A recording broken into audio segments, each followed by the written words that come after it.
up and down around the building, and she called him a beast. She's called him a beast for what he did. I feel this was a boy child. Do you feel that this Isabel and William were married? There was a connection, Ivy. That's all I can get at the moment. There was a connection with these two. And he blinded the boy. He blinded He him? blinded him first. Oh, my God. He took his eyes out. Oh, God, you barbaric. Is this William got a surname? I keep on asking him, we'll get him. Yeah. We will get him. Does he visit here, or is he gone? He comes here. So he does? Yeah. I feel the torment of the lady that probably brings her back a lot. She died young. She died young. Where do you want to move now? Yes, because if can we we keep just- walking, you yes, might be able to okay, pick more information up. Every family abode witnesses both good and bad times. But Derek's sensing of a murderous man called William gave us all an early indication that Annesley Hall may not be quite as homely as we had all first thought. Eager to obtain more information about this evil character, we move through to the entrance hallway. Now, just as we come here into this area, although I didn't see a spirit presence or the spirit body, I'm aware of a man that was up the far end here. And he's just the old leather and whatever he did, and a really unkempt sort of man, as he's shown himself. And also I'm getting with him, I'm getting this like short temper, I'm getting impatience and stuff, and I feel he would show that at this level at times. That is not William. This is a separate spirit man altogether. I feel he would have dealt with, I smell, actually, would you believe it, blood. It's not human blood, but it's like when animals are slaughtered. Right. And I'm also getting tending of horses as well. And I feel he'd be one of them that will step out tonight to try and unease us. I really do. I feel he'll try to unease us. God. Okay. The stairwell, the stairwell, the stairwell. Can we go to a stairwell? Yeah. A house that appears to have more than one association with death. But if we are dealing with both animal and human bloodshed, what other dangers await us as we head further into the depths of Annesley Hall? Shit! That was a step.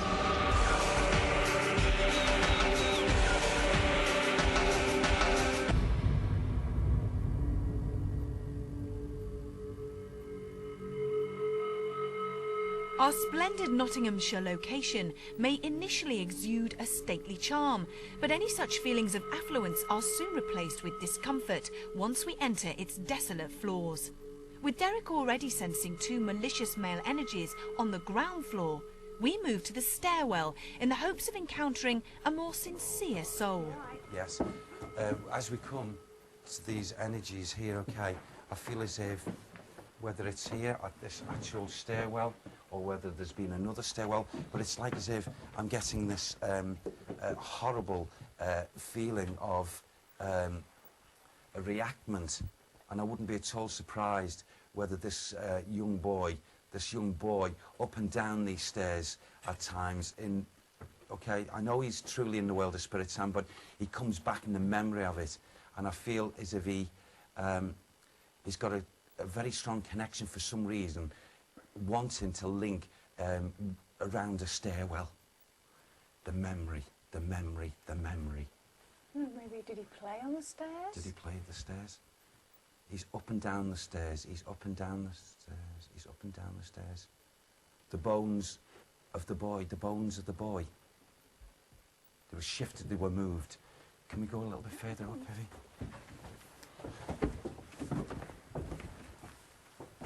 Look at that, you can see where the... Is that your hand on me? Yes, my hand, Evie, you okay?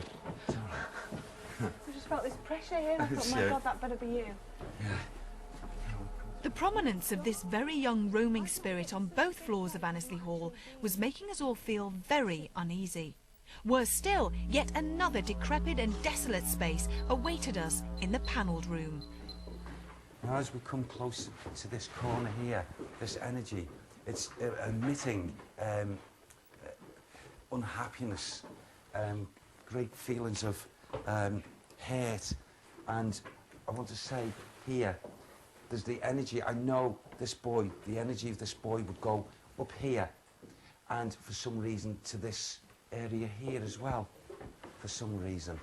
And I wouldn't be at all surprised whether this boy has actually shown himself, or most certainly maybe the screams, or the last screams of when this to the eyes took place before he was murdered.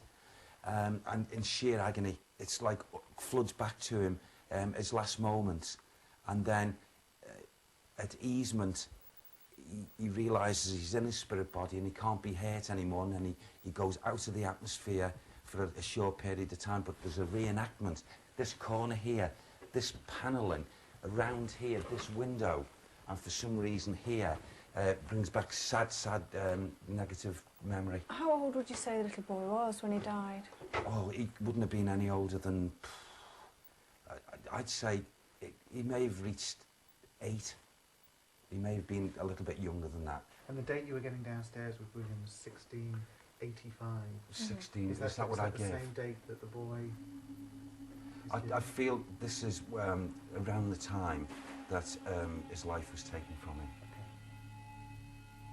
We seem to be encountering contrasting spiritual energies that appear to be prevalent throughout the building. We were fascinated to see if David Wells would also sense a similar level of activity. So starting in the same area as Derek, Kieran led our guest psychic into the dining room. What I'm sensing is this female is, she has long hair, very long hair, about here, and she's covered in blood. Nice start. Yeah, So she's covered in blood, and I'm trying to think, it seems almost like she's bleeding from more than one place. It's like a wrist and a throat. I might get more of a story as we go on, but she's very dominant. Feeling that the hall harboured a heightened amount of spiritual activity, and with one particular woman's soul prevalent, David was keen to explore further along the ground floor. This feels like his space, a bit more like his space.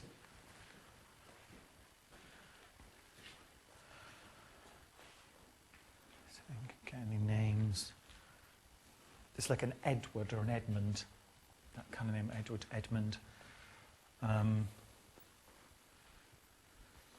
Very much an energy that's, well, this, you know, what's mine is mine and what's yours is mine as well, you know. Okay. So this is not someone who would share. I'm now getting a bit of voice. So he's saying to me, you know, I built this from nothing. I built this place from nothing, is what he's saying. So I built this place from nothing, and therefore I have every right to say what goes on under my roof. Okay. This was our second independent reference to a dominant male presence within these ancient walls, and David remained convinced that more unrest might lie in wait upstairs. It's above here. There's nothing above here apart from a roof. Because I want to be up there with her, although we can't get there, so I'm just going to try and communicate with her here. We haven't been above there. There may be a Okay. way that we haven't been above there today. I don't think we can. We can go above. All right, well, I'll just, I mean, she will know that, I'm sure, but let me just try and communicate with her. It's a bedroom. It feels like a bedroom scene. I'm trying to ask her, this blood, I want to get to the bottom of this blood. And I think her husband stabbed her. Her husband killed her. And he didn't stab her. He really stabbed her.